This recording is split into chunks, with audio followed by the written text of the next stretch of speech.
NEET സ്കാമുമായി ബന്ധപ്പെട്ട് supreme കോടതിയുടെ ആദ്യത്തെ വിധി ഇന്നലെ പുറത്തു വന്നിരിക്കുകയാണ്. നമ്മളെ എല്ലാവരെയും കൺഫ്യൂഷനുകളുടെ മുൾമുനയിൽ നിർത്തുന്ന വിധിയാണ് സത്യത്തിൽ സുപ്രീം കോടതിയുടെ ഭാഗത്തു നിന്നുണ്ടായിരിക്കുന്നത്. ക്വസ്റ്റ്യൻ പേപ്പർ ചോർച്ച, മാർക്ക് ദാനം തുടങ്ങിയ ആരോപണങ്ങൾ നീറ്റ് എക്സാമിനേഷന്റെ പവിത്രതയെ കളങ്കപ്പെടുത്തിയിരിക്കുന്നു എന്ന സുപ്രധാനമായ നിരീക്ഷണം സുപ്രീം കോടതി നടത്തിയിട്ടുണ്ട്.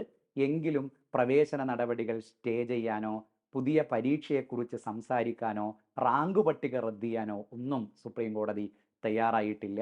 പരീക്ഷാ നടത്തിപ്പുകാരായ NTA-ക്കും കേന്ദ്ര സർക്കാരിനും നോട്ടീസ് അയക്കുക മാത്രമാണ് സുപ്രീം കോടതി ചെയ്തിരിക്കുന്നത്. മാത്രമല്ല, തുടർ നടപടികൾ വേഗത്തിലാക്കാനുള്ള തീരുമാനം പോലും സുപ്രീം കോടതിയുടെ ഭാഗത്തു നിന്നുണ്ടായിട്ടില്ല. അടുത്ത മാസം 8-ാം തീയതിയിലേക്ക് കേസ് പരിഗണിക്കുന്നത് സുപ്രീം കോടതി മാറ്റിവെക്കുകയാണ്.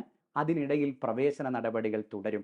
അത് എല്ലാത്തരം വിദ്യാർത്ഥികളെയും കൺഫ്യൂഷനുകളിലാക്കുന്നുണ്ട്. പ്രവേശന നടപടികളിലേക്ക് പോകുന്ന നിലവിൽ കട്ട് ഓഫ് മാർക്കിന് മുകളിൽ നിൽക്കുന്ന കുട്ടികളെ സംബന്ധിച്ചിടത്തോളം ഈ നടപടിക്രമങ്ങൾക്കിടയിൽ ഏതെങ്കിലും ഘട്ടത്തിൽ വെച്ച് ഈ റാങ്ക് പട്ടിക റദ്ദ് ചെയ്യപ്പെടുമോ, ഞങ്ങൾ വീണ്ടും പരീക്ഷയിലേക്ക് പോകേണ്ടി വരുമോ തുടങ്ങിയ കൺഫ്യൂഷനുകൾ ഒരറ്റത്തുണ്ട്.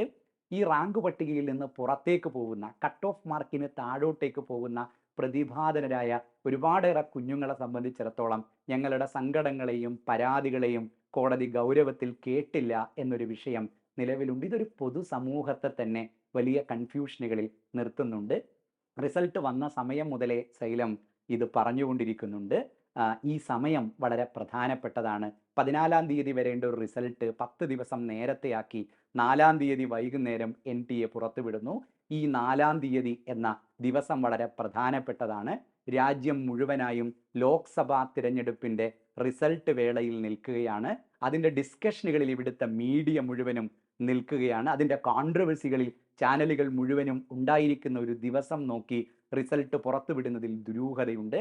അത് ഈ റിസൾട്ടുമായി ബന്ധപ്പെട്ട് ഉയർന്നു വരുന്ന ആരോപണങ്ങളുടെ മുകളിലേക്കുള്ള ഇമ്മീഡിയറ്റ് മീഡിയ അറ്റൻഷൻ ഇല്ലാതാക്കുന്നുണ്ട് എന്ന പ്രയാസം ആദ്യം മുതലേ നമ്മൾ സംസാരിക്കുന്നുണ്ട്.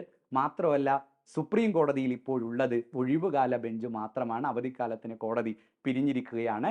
ഒഴിവുകാല ബെഞ്ചിന് മുൻപാകെ ഹാജരാവാൻ സുപ്രീം കോർട്ടിൽ ഒരു സീനിയർ അഡ്വക്കേറ്റ്സും ഇല്ലാത്ത സമയം നോക്കി അവരെല്ലാം ഒഴിവുകാലത്തിന് പിരിഞ്ഞ സമയം നോക്കിയാണ് ഈ വിധി വരുന്നത്, ഈ കോടതിയുടെ മുൻപാകെ കേസ് വരുന്നത്. ഇതൊക്കെ നീറ്റ് സ്കാമുമായി ബന്ധപ്പെട്ട് കോടതിയിൽ ഉണ്ടാവാവുന്ന വാദപ്രതിവാദങ്ങളെ ദുർബലപ്പെടുത്തിയേക്കാം തുടങ്ങിയ കൺഫ്യൂഷനുകളെല്ലാം ആദ്യം മുതലേ സൈലം പറഞ്ഞുകൊണ്ടിരിക്കുന്നുണ്ട്. അതിന്റെ തുടർച്ചയാണ് ഇന്നലത്തെ വിധിന്യായത്തിലും നമുക്ക് കാണാൻ കഴിയുന്നത്. അതുകൊണ്ട് എങ്ങനെ മുന്നോട്ട് പോകണം എന്ന കാര്യത്തിൽ വലിയ കൺഫ്യൂഷനിലായിരുന്നു ഞങ്ങളും ഉണ്ടായിരുന്നത്. കുറച്ചുകൂടെ ശുഭകരമായി എന്തെങ്കിലും സംഭവിക്കും എന്ന പ്രതീക്ഷിക്കാവുന്ന ഒന്ന് നിങ്ങളുടെ മുമ്പാകെ ആത്മാർത്ഥതയോടുകൂടെ ഈ വിഷയത്തെ നമ്മളുടെ കുഞ്ഞുങ്ങൾക്ക് വേണ്ടി നാം സമീപിക്കേണ്ടതുണ്ട് എന്നതുകൊണ്ട് ഒന്ന് നിങ്ങളുടെ മുമ്പാകെ പ്രസന്റ് ചെയ്യണം എന്നതുകൊണ്ടാണ് ഞാൻ വന്നിരിക്കുന്നത്.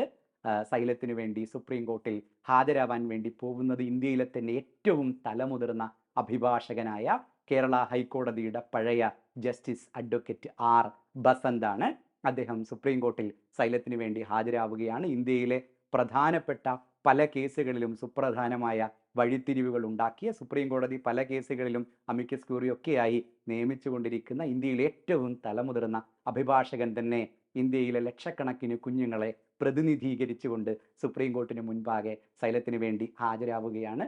അത് വളരെ ആശ്വാസവും സന്തോഷവും തരുന്ന വാർത്തയാണ് നമ്മളെ സംബന്ധിച്ചിടത്തോളം.